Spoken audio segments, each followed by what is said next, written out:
इस वीडियो में उस एक्ट्रेस की दर्दनाक कहानी बताने जा रहे हैं जो 80 के दशक में फिल्म बनाया करती थी, जिसके उसके ही 3 नौकर ने मिलकर हत्या कर दी। उस समय पूरी फिल्म इंडस्ट्री थर्रा उठी थी। यही नहीं, कत्ल के बाद उसके नौकर ने हीरोइन की लाश को घर के बाथरूम में छुपा दिया था। यह थी मलयालम सिनेमा की हीरोइन पद्मिनी। पद्मिनी उस समय सिर्फ 24 साल की थी और उसका निर्मम तरीके से हत्या कर दिया गया था। सिर्फ रानी ही पद्मिनी ही नहीं, उसकी माँ को भी दरिंदगी तरीके से उन तीनों ने मार दिया था। बाथरूम में खून से लथपथ रानी पद्मिनी और उसकी माँ की लाश एक दूसरे के ऊपर पड़ी थी। दरवाजा अंदर से बंद था और बहुत ही बदबू आ रही थी। यह घटना 15 अक्टूबर 1986 की है। उस दिन क्या हुआ था और कैसे मलयालम सिनेमा का एक उभरता सितारा बुझा दिया गया, आइए जानते हैं आगे इस वीडियो में। इससे पहले हम लोग आगे बढ़े, एक सच्ची क्राइम स्टोरी जानने के लिए इस क्राइम की स्टोरी चैनल को सब्सक्राइब जरूर कर लें, क्योंकि यह बिल्कुल फ्री होता है। रानी पद्मिनी और उसकी माँ इंदिरा दोनों साथ में चेन्नई में रहती थी। चेन्नई के अन्ना नगर में नंदबक्कम की डिफेंस ऑफिसर्स कॉलोनी में रहती थी। उन्होंने कुछ महीने पहले ही अन्ना नगर में एक लग्जरी बंगला किराए पर लिया और वह दोनों साथ में रहने लगे। रानी पद्मिनी ने मलयालम के अलावा तमिल, कन्नड़ और तेलुगु भाषा में कई फिल्में किया।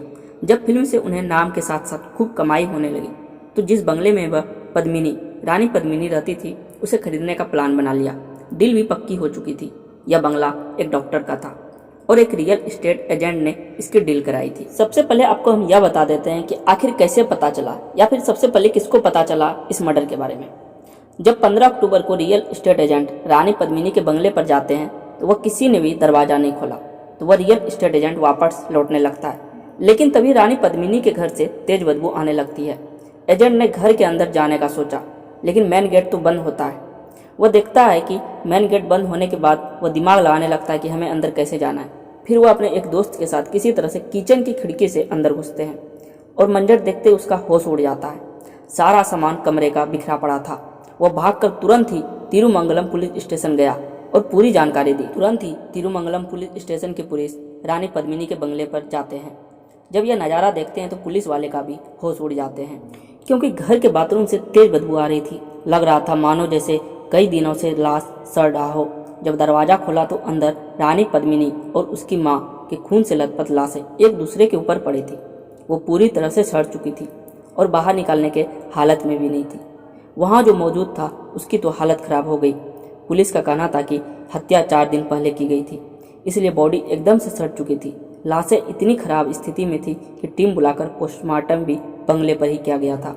बाद में लाश को पॉलीथीन में लपेटकर मैचडे लाया गया। जब पुलिस ने रानी पद्मिनी के गर्दन, पेट और छाती पर चाकों के वार देखे तो होश उड़ गए, क्योंकि उनके ऊपर 12 निशान थे और उनके मां के ऊपर 14।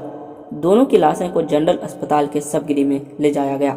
वहां की लाशें 10 दिन तक पड़ी रही, लेकिन परिवार का कोई भी आदमी नहीं आया। तब मोहन नाम का एक मलयालम एक्टर ने ही इंसानियत के नाते दोनों लाशों को अंतिम संस्कार करने का फैसला किया। लेकिन तभी रानी पद्मिनी के मामा पहुंच गए और उन्होंने भांजी और बहन का अंतिम संस्कार किया। दरअसल जब रानी पद्मिनी फिल्मों में सफल हो गई तो उन्होंने 1 साल में कई फिल्में मिली। स्टारडम मिलने पर जहां रानी पद्मिनी ने बंगला किराए पर लिया तो उन्होंने नौकर चाकर रखने का भी फैसला किया, क्योंकि वह काफ़ी बिजी रहने लगी। इसी चक्कर में उन्होंने बिना जाँच पड़ताल किए 3 नौकर रख लिए। एक नौकर को उन्होंने अपनी निशान कार चलाने वाले के लिए रखा, जो उनकी हत्या के बाद गायब हो गया। एक नौकर को उन्होंने वॉचमैन की नौकरी दी, जबकि एक अन्य को कुक तौर पर रख लिया। लेकिन रानी पद्मिनी नहीं जानती थी कि जिसे वह उन्होंने नौकर बनाकर रखा है उनका क्रिमिनल रिकॉर्ड है।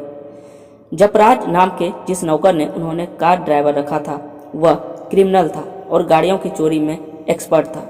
वहीं वॉचमैन में जो था उसकी दोस्त था और जपराज ने ही रानी पद्मिनी की हत्या के बाद उनकी कार चुरा ली थी। रानी पद्मिनी बंगले में रात से ठाट बाट के जैसे रहती थी। घर में सिर्फ वह और उसकी माँ रहती थी। ये तीनों नौकर हमेशा चोरी और जालसाजी के चाल बुनते रहते थे। बताया जाता है कि रानी पद्मिनी माँ के साथ रोजाना रात में शराब पीती थी। एक रात जब वह शराब पी रहे थे तो कुछ सामान लेने के लिए किचन की ओर गई।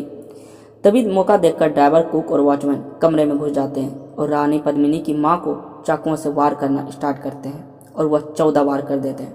माँ की चीखें को सुनकर रानी पद्मिनी किचन से तुरंत ही उनके पास पहुँचती है, लेकिन तभी इन तीनों ने मिलकर उसको पकड़ लेते हैं और इनके ऊपर यानी रानी पद्मिनी के ऊपर भी चाकुओं से वार करने लगते हैं। यह 12 वार करते हैं और उसे मार डालते हैं। घर का पूरा फर्श खून से भर गया और दोनों को मरने के बाद वॉचमैन, कुक और ड्राइवर लाखों रुपये और नकदी जेवर का निशान कार चुराकर फरार हो जाते हैं। पुलिस ने इस डबल मर्डर केस का जांच शुरू करना स्टार्ट करते हैं। पूरे बंगले की छानबीन किया गया। पता चला कि वह पैसे के साथ साथ जेवर और कार लेकर फरार हो गए। उस कार को ट्रेस करते करते पुलिस एक हफ्ते के अंदर ड्राइवर, कुक और वॉचमैन को गिरफ्तार कर लेते हैं। तीनों को चुंगेलपुट के डिस्ट्रिक्ट जज ने मौत की सजा सुनाई। रिपोर्ट के मुताबिक इस डबल मर्डर केस में कहा जाता है कि मुख्य आरोपी ड्राइवर जपराज को जेल में सजा काटते काटते मौत हो गई। वही वॉचमैन को बरी कर दिया गया, जबकि तीसरा आरोपी किसी तरह से जेल से भाग गया और कहाँ गया इसका कोई भी पता नहीं चला। यह था रानी पद्मिनी मर्डर केस की दर्दनाक कहानी। आप लोग इसके बारे में क्या सोचते हैं कमेंट करके बताइएगा। और एक सच्ची क्राइम स्टोरी जानने के लिए इस क्राइम की स्टोरी चैनल को सब्सक्राइब जरूर कर लें ताकि नोटिफिकेशन मिलता रहे। जय हिंद, जय भारत।